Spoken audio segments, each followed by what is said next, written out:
Red, White, and Royal Blue. Chapter 1. On the White House roof, tucked into the corner of the promenade, there's a bit of loose paneling right on the edge of the solarium.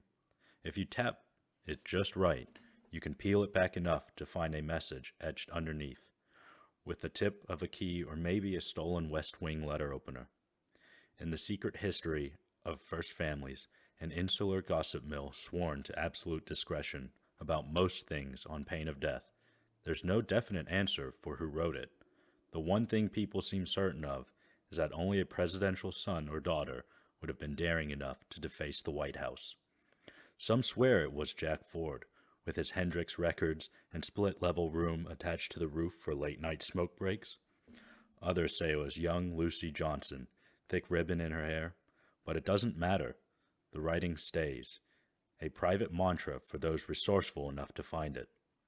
Alex discovered it within his first week of living there. He's never told anyone how. It says, Rule 1, don't get caught. The east and west bedrooms on the second floor are generally reserved for the first family. They were first designated as one giant state bedroom for visits from the Marquis de Lafayette in the Monroe administration, but eventually they were split. Alex has the east across from the treaty room, and June uses the west next to the elevator. Growing up in Texas, their rooms were arranged in the same configuration on either side of the hallway. Back then, you could tell June's ambition of the month by what was covered the walls. At 12, it was watercolor paintings. At 15, lunar calendars and charts of crystals. At 16, clippings from the Atlantic, a UT Austin pennant, Gloria Steinem, Zora Neale Hurston, and excerpts from the papers of Dolores Huerta. His own room was forever the same, just steadily more stuffed with lacrosse trophies and piles of AP coursework. It's all gathering dust in the house they still keep back home. On a chain around his neck, always hidden from view, he's worn the key to that house since the day he left for D.C. Now, straight across the hall, June's room is all bright white and soft pink and minty green, photographed by Vogue and famously inspired by old 60s interior design periodicals she found in one of the White House sitting rooms. His own room was once Caroline Kennedy's nursery, and later warranting some sage burning from June, Nancy Reagan's office. He's left up the nature field illustrations in a neat symmetrical grid above the sofa, but painted over Sasha Obama's pink walls with a deep blue. Typically, the children of the president, at least for the past few decades, haven't lived in the residence beyond 18. But Alex started at Georgetown the January his mom was sworn in, and logistically, it made sense not to split their security or costs to whatever one-bedroom apartment he'd be living in. June came that fall, fresh out of UT. She's never said it, but Alex knows she's moved in to keep an eye on him. She knows better than anyone else how much he gets off on being this close to the action, and when she's bodily yanked him out of the West Wing on more than one occasion. Behind his bedroom door, he can sit and put Hall and Oates on the record player in the corner, and nobody hears him humming along like his dad to Rich Girl. He can wear the reading glasses he always insists he doesn't need. He can make as many meticulous study guides with color-coded sticky notes as he wants. He's not going to be the youngest elected congressman in modern history without earning it, but nobody needs to know how hard he's kicking underwater. His sex symbol stock would plummet. "Hey," says a voice at the door, and he looks up from his laptop to see June edging into his room. 2 iPhones and a stack of magazines tucked under one arm and a plate in her hand. She closes the door behind her with her foot. "What'd you steal today?" Alex asks, pushing the pile of papers on his bed out of her way. "Assorted donuts," June says as she climbs up. She's wearing a pencil skirt with pointy pink flats, and he can already see next week's fashion columns. A picture of her outfit today, a lead-in for some sponcon about flats for the professional gal on the go.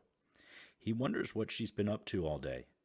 She mentioned a column for Wapow, or was it a photo shoot for her blog, or both? He can never keep up. She's dumped her stack of magazines out on the bedspread and is already busying herself with them. Doing your part to keep the great American gossip industry alive?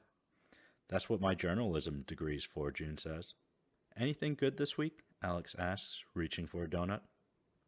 Let's see, June says. In Touch says I'm dating a French model. Are you? I wish. She flips a few pages. Oh, and they're saying you got your asshole bleached. That one is true, Alex says through a mouthful of chocolate with sprinkles. Thought so, June says, without looking up. After rifling through most of the magazines, she shuffles it to the bottom of the stack and moves on to People. She flips through absently. People only ever writes what their publicists tell it to write. Boring. Not much on us this week. Oh, I'm a crossword puzzle clue.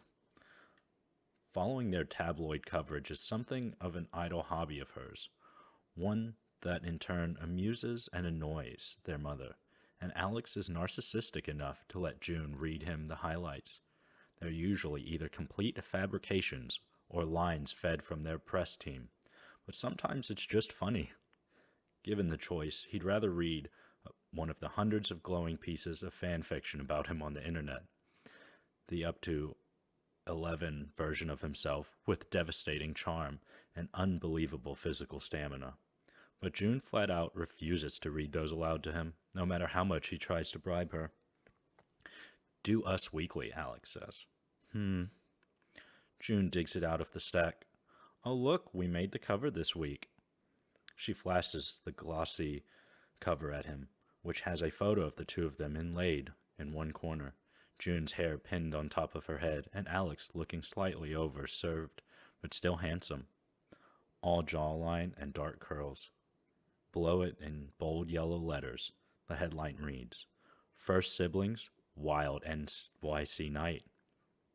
Oh yeah, that was a wild night, Alex says, reclining back against the tall leather headboard and pushing his glasses up to his nose. 2 whole keynote speakers, nothing sexier than shrimp cocktails and an hour and a half of speeches on carbon emissions. It says here you had some kind of tryst with the mystery brunette, June reads, though the first daughter was whisked off by limousine to a star-studded party shortly after the gala. 21-year-old heartthrob Alex was snapped sneaking into the W Hotel to meet a mystery brunette in the presidential suite and leaving around 4 a.m. Sources inside the hotel report hearing amorous noises from the room all night, and rumors are swirling the brunette was none other than Nora Holleran, the 22-year-old granddaughter of the Vice President Mike Holleran and third member of the White House trio. Could it be the two are rekindling their romance? Yes, Alex crows, and June groans. That's less than a month. You owe me $50, baby. Hold on, was it Nora? Alex thinks back to the week before, showing up at Nora's room with a bottle of champagne. Their thing on the campaign trail a million years ago was brief, mostly to get the inevitable over with. They were both 17 and 18 and doomed from the start, both convinced they were the smartest person in any room. Alex has since conceded Nora is 100% smarter than him, and definitely too smart to have ever dated him. It's not his fault the press won't let it go, though. That they love the idea of them together, as if they're modern-day Kennedys.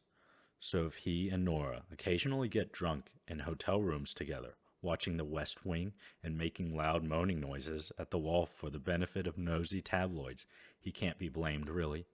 They're simply turning an undesirable situation into their own personal entertainment. Scamming his sister is also a perk. Maybe, he says, dragging out the vowels. June swats at him with the magazine like he's an especially obnoxious cockroach. That's cheating, you dick. Bet's a bet, Alex tells her. We said if there was a new rumor in a month, you'd owe me $50. I take Venmo. I'm not paying, June huffs. I'm going to kill her when we see her tomorrow. What are you wearing, by the way? For what? The wedding. Whose wedding? The royal wedding, June says, of England. It's literally on every corner I just showed you. She holds up Us Weekly again, and this time Alex notices the main story in giant letters. Prince Philip says, "I do," along with a photograph of an extremely nondescript British heir and his equally nondescript blonde fiancée smiling blandly. He drops his donut in a show of devastation. "That's this weekend?" "Alex, we leave in the morning," June tells him. "We've got 2 appearances before we even go to the ceremony. I can't believe Zara hasn't climbed up your ass about this already." "Shit," he groans. "I know I had that written down. I got sidetracked." "What, by conspiring with your best friend against me in the tabloids for $50? "No, with my research paper, smartass," Alex says, gesturing dramatically at his pile of notes. "I've been working on it for Roman political throughout this week, and I thought we agreed Nora is our best friend." "That can't possibly be a real class you're taking," June says. "Is it possible you willfully forgot about the biggest international event of the year because you don't want to see your arch nemesis?" "June, I'm the son of the President of the United States. Prince Henry is a figurehead of the British Empire." "You can't just call him my arch nemesis," Alex says. He returns to his donut, chewing thoughtfully, and adds, "Arch nemesis implies he's actually a rival to me on any level and not, a stuck-up product of inbreeding who probably jerks off to photos of himself." "Woof. I'm just saying." "Well, you don't have to like him. You just have to put on a happy face and not cause an international incident at his brother's wedding." "Bug, when do I ever not put on a happy face?" Alex says. He pulls a painfully fake grin, and June looks satisfyingly repulsed. "Ugh. Anyway, you know what you're wearing, right?" "Yeah, I picked it out and had Zara prove it last month. I'm not an animal." "I'm still not sure about my dress," June says. She leans over and steals his laptop away from him, ignoring his noise of protest. "Do you think the maroon or the one with the lace?" "Lace, obviously. It's England." "And why are you trying to make me fail this class?" he says, reaching for his laptop, only to have his hand swatted away. "Go curate your Instagram or something. You're the worst." "Shut up. I'm trying to pick something to watch." You have Garden State on your watch list? Wow, how's film school in 2005 going?" "I hate you." I know." Outside his window, the wind stirs up over the lawn, rustling the linden trees down in the garden. The record on the turntable in the corner has spun out into fuzzy silence. He rolls off the bed and flips it, resetting the needle, and the second side picks up on London Luck and Love. If he's honest, private aviation doesn't really get old, not even 3 years into his mother's term. He doesn't get to travel this way a lot, but when he does, it's hard not to let it go to a head. He was born in the hill country of Texas, to the daughter of a single mother and the son of Mexican immigrants, all of them dirt poor. Luxury travel is still a luxury. 15 years ago, when his mother first ran for the House, the Austin newspaper gave her a nickname, the Lometta Longshot. She'd escaped her tiny hometown in the shadow of Fort Hood, pulled night shifts at diners to put herself through law school, and was arguing discrimination cases before the Supreme Court by 30. She was the last thing anybody expected to rise up out of Texas in the midst of the Iraq War. A strawberry blonde, whip-smart Democrat with high heels, an unapologetic drawl, and a little biracial family. So it's still surreal that Alex is cruising somewhere over the Atlantic, snacking on pistachios in a high-backed leather chair with his feet up. Nora is bent over the New York Times crossword opposite him, brown curls falling across her forehead. Beside her, the hulking Secret Service agent Cassius, Cash for short, holds his own copy in one giant hand, racing to finish it first. The cursor on Alex's Roman political thought paper blinks expectantly at him from his laptop, but something in him can't quite focus on school while they're flying transatlantic. Amy, his mother's favorite Secret Service agent, a former Navy SEAL who is rumored around D.C. to have killed several men, sits across the aisle. She's got a bulletproof titanium case of crafting supplies open on the couch next to her, and is serenely embroidering flowers onto a napkin. Alex has seen her stab someone in the kneecap with a very similar embroidery needle, which leaves June next to him, leaning on one elbow with her nose buried in the issue of People she's inexplicably brought with them. She always chooses the most bizarre reading material for flights. Last time it was a battered old Cantonese phrase book. Before that, Death Comes for the Archbishop. What are you reading in there now? Alex asks her. She flips the magazine around so he can see the double-page spread titled Royal Wedding Madness. Alex groans. This is definitely worse than Willa Cather. What, she says. I want to be prepared for my first ever royal wedding. You went to prom, didn't you? Alex asks. Just picture that, only in hell, and you have to be really nice about it. Can you believe they spent $75,000 just on the cake? That's depressing. And apparently Prince Henry is going sans date to the wedding, and everyone is freaking out about it. It says he was, she affects a comical English accent, rumored to be dating a Belgian heiress last month. But now followers of the prince's dating life aren't sure what to think. Alex snorts. It's insane to him that there are legions of people who follow the intensely dull dating lives of the royal siblings. He understands why people care where he puts his own tongue. At least he has personality. Maybe the female population of Europe finally realized he's as compelling as a wet ball of yarn, Alex suggests. Nora puts down her crossword puzzle, having finished it first. Cassius glances over and swears. You gonna ask him to dance, then? Alex rolls his eyes, suddenly imagining twirling around the ballroom while Henry drones sweet nothings about croquet and fox hunting in his ear. The thought makes him want to gag. In his dreams. Aw, Nora says, you're blushing. Listen, Alex tells her. Royal weddings are trash. The princes who have royal weddings are trash. The imperialism that allows princes to exist at all is trash. It's trash turtles all the way down. Is this your TED Talk, June asks? You do realize America is a genocidal empire too, right? Yes, June, but at least we have the decency not to keep a monarchy around, Alex says, throwing a pistachio at her. There are a few things about Alex and June that new White House hires are briefed on before they start. June's peanut allergy, Alex's frequent middle-of-the-night requests for coffee, June's college boyfriend who broke up with her when he moved to California, but is still the only person whose letters come to her directly. Alex's long-standing grudge against the youngest prince. It's not a grudge, really. It's not even a rivalry. It's a prickling, unsettling annoyance. It makes his palms sweat.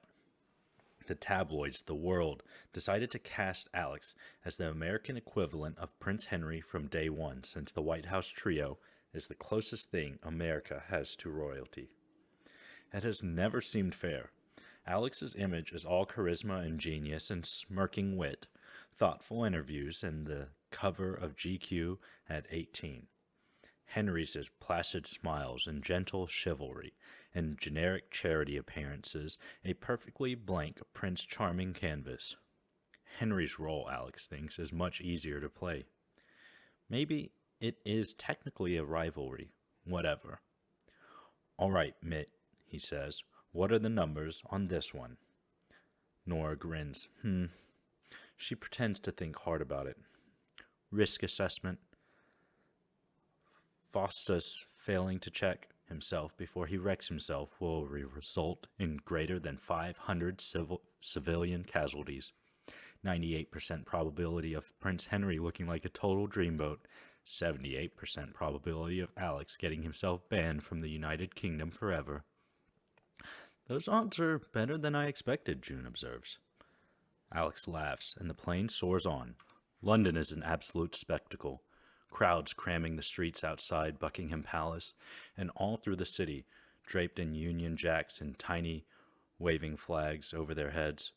There are commemorative royal wedding souvenirs everywhere. Prince Philip and his bride's face plastered on everything from chocolate bars to underwear. Alex almost can't believe this many people care so passionately about something so comprehensively dull. He's sure there won't be this kind of turnout in front of the White House when he or June get married one day, nor would he even want it. The ceremony itself seems to last forever, but it's at least sort of nice, in a way. It's not that Alex isn't into love or can't appreciate marriage. It's just that Martha is a perfectly respectable daughter of nobility, and Philip is a prince. It's as sexy as a business transaction. There's no passion, no drama. Alex's kind of love story is much more Shakespearean. It feels like years before he settled at a table between June and Nora inside a Buckingham Palace ballroom for the reception banquet, and he's irritated enough to be a little reckless. Nora passes him a flute of champagne, and he takes it gladly. "Do either of you know what a viscount is?" June is saying halfway through a cucumber sandwich. "I've met like 5 of them, and I keep smiling politely as if I know what that means when they say it. Alex, you took a comparative international governmental relational things, whatever. What are they?" "I think it's that thing when a vampire creates an army of crazed sex waifs and starts his own ruling body," he says. "That sounds right," Nora says. She's folding her napkin into a complicated shape on the table, her shiny black manicure glinting in the chandelier light. "I wish I was a viscount," June says. "I could have my sex waifs deal with my emails." "Are sex waifs good with professional correspondence?" Alex asks. Nora's napkin has begun to resemble a bird. "I think it could be an interesting approach. Their emails would be all tragic and wanton." She tries to breathe a less husky voice. "Oh, please, I beg you, take me to lunch to discuss fabric samples, you beast." "Could be weirdly effective," Alex notes. "Something is wrong with both of you," June says gently. Alex is opening his mouth to retort when a royal attendant materializes at their table like a dense and dour-looking ghost in a bad hairpiece. "Miss Claremont Diaz," says the man, who looks like his name is probably Reginald or Bartholomew or something. He bows, and miraculously his hairpiece doesn't fall into June's plate. Alex stares in an incredulous glance with her behind his back. His Royal Highness Prince Henry wonders if you would do him the honor of accompanying him for a dance. June's mouth freezes halfway open, caught on a soft vowel sound, and Nora breaks into a shit-eating grin. "Oh, she'd love to," Nora volunteers. "She's been hoping he'd ask all evening." June starts and stops, her mouth smiling even as her eyes slice at Nora. "Of course, that would be lovely." "Excellent," Reginald Bartholomew says, and he turns and gestures over his shoulder. And there Henry is, in the flesh, as classically handsome as ever in his tailored 3-piece suit, all tousled sandy hair and high cheekbones and a soft, friendly mouth. He holds himself with innately impeccable posture, as if he emerged fully formed and upright out of some beautiful Buckingham Palace posy garden one day. His eyes lock on Alex's, and something like annoyance or adrenaline spikes in Alex's chest. He hasn't had a conversation with Henry in probably a year. His face is still infuriatingly symmetrical. Henry deigns to give him a perfunctory nod, as if he's any other random guest, not the person he beat to a Vogue editorial debut in their teens. Alex blinks, seethes, and watches Henry angle his stupid, chiseled jaw towards June. "Hello, June," Henry says, and he extends a gentle, manly hand to June, who is now blushing. Nora pretends to swoon. "Do you know how to waltz?" Sure, I can pick it up, she says, and she takes his hand cautiously, like she thinks he might be pranking her, which Alex thinks is way too generous to Henry's sense of humor. Henry leads her off to the crowd of twirling nobles. So is that what's happening now, Alex says, glaring down at Nora's napkin bird. Has he decided to finally shut me up by wooing my sister? Aw, little buddy, Nora says. She reaches over and pats his hand. It's cute how you think everything is about you. It should be, honestly. That's the spirit. He glances up into the crowd, where June is being rotated around the floor by Henry. She's got a neutral, polite smile on her face, and he keeps looking over her shoulder, which is even more annoying. June is amazing. The least Henry could do is pay attention to her. Do you think he actually likes her, though? Nora shrugs. Who knows? Royals are weird. Might be a courtesy, or, oh, there it is. A royal photographer has swooped in and is snapping a shot of them dancing. One Alex knows will be leaked to Hello next week. So that's it, then. Using the first daughter to start some idiotic dating rumor for attention. God forbid Philip gets to nominate the news cycle for 1 week. He's kind of good at this, Nora remarks. Alex flags down a waiter and decides to spend the rest of the reception getting systematically drunk. Alex has never told, will never tell anyone, but he saw Henry for the first time when he was 12 years old. He only ever reflects upon it when he's drunk. He's sure he saw his face in the news before then, but that was just the first time he really saw him. June had just turned 15 and used part of her birthday money to buy an issue of a blindingly colorful teen magazine. Her love of trashy tabloids started early. In the center of the magazine were miniature posters you could rip out and stick up in your locker. If you were careful and pried out the staples with your fingernails, you could get them out without tearing them. One of them, right in the middle, was a picture of a boy. He had thick, tawny hair and big blue eyes, a warm smile, and a cricket bat over his one shoulder. It must have been a candid, because there was a happy, sun-bright confidence to him that couldn't be posed. On the bottom corner of the page, in pink and blue letters, Prince Henry. Alex still doesn't know what kept drawing him back, only that he would sneak into June's room and find the page and touch his fingertips to the boy's hair, as if he could somehow feel its texture if he imagined it hard enough. The more his parents climbed the political rankings, the more he started to reckon with the fact that soon the world would know who he was. Then sometimes he'd think of the picture and try to harness Prince Henry's easy confidence. He also thought about prying up the staples with his fingers and taking the picture out and keeping it in his room, but he never did. His fingernails were too stubbly. They weren't made for it, like June's, like a girl's.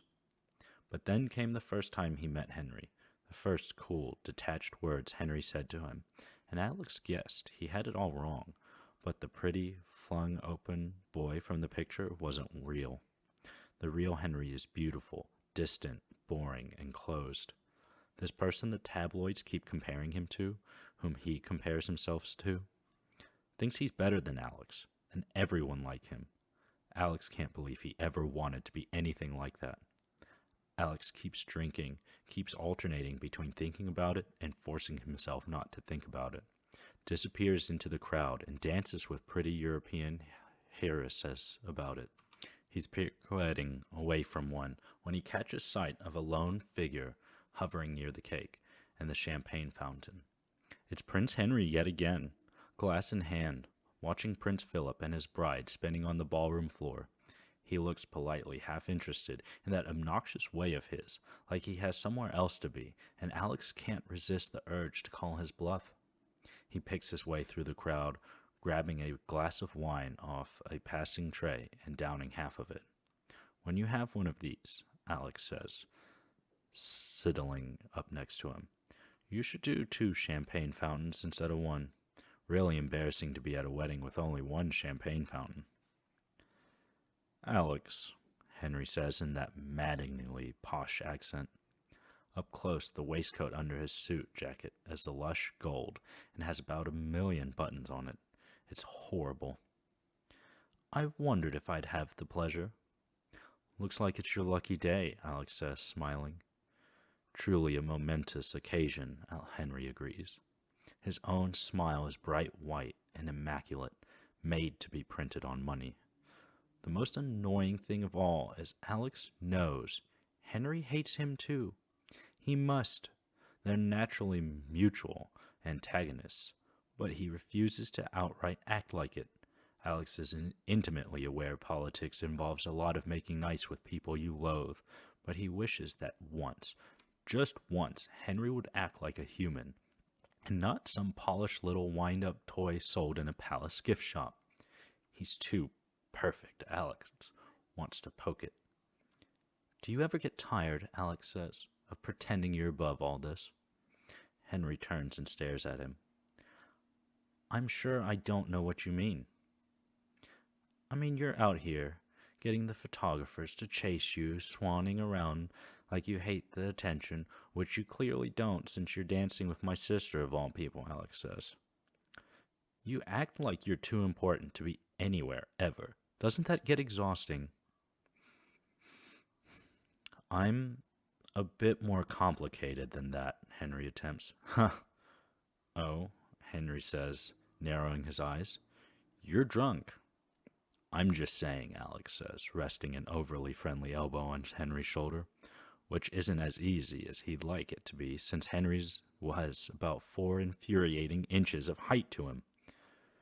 You could try to act like you're having fun occasionally. Henry laughs ruefully. I believe perhaps you should consider switching to water, Alex. Should I? Alex says. He pushes aside the thought that maybe the wine is what gave him the nerve to stomp over to Henry in the first place, and makes his eyes as coy and angelic as he knows how. Am I offending you? Sorry I'm not obsessed with you like everyone else. I know that must be confusing for you. Do you know what? Henry says. I think you are. Alex's mouth drops open, while the corner of Henry's turns smug and almost a little mean. Only a thought, Henry says, tone polite. Have you ever noticed I have never once approached you, and have been exhaustively civil every time we've spoken, yet here you are seeking me out again. He takes a sip of his champagne. Simply an observation. What? I'm not... Alex stammers. You're the... Have a lovely evening, Alex, Henry says tersely and turns to walk off. It drives Alex nuts that Henry thinks he gets to have the last word, and without thinking he reaches out and pulls Henry's shoulder back. And then Henry turns, suddenly, and almost does push Alex off him this time, and for a brief spark of a moment, Alex is impressed at the glint in his eyes, the abrupt burst of an actual personality. The next thing he knows, he's tripping over his own foot and stumbling backward into the table nearest him. He notices too late that the table is, to his horror, the one bearing the massive 8-tier wedding cake, and he grabs for Henry's arm to catch himself.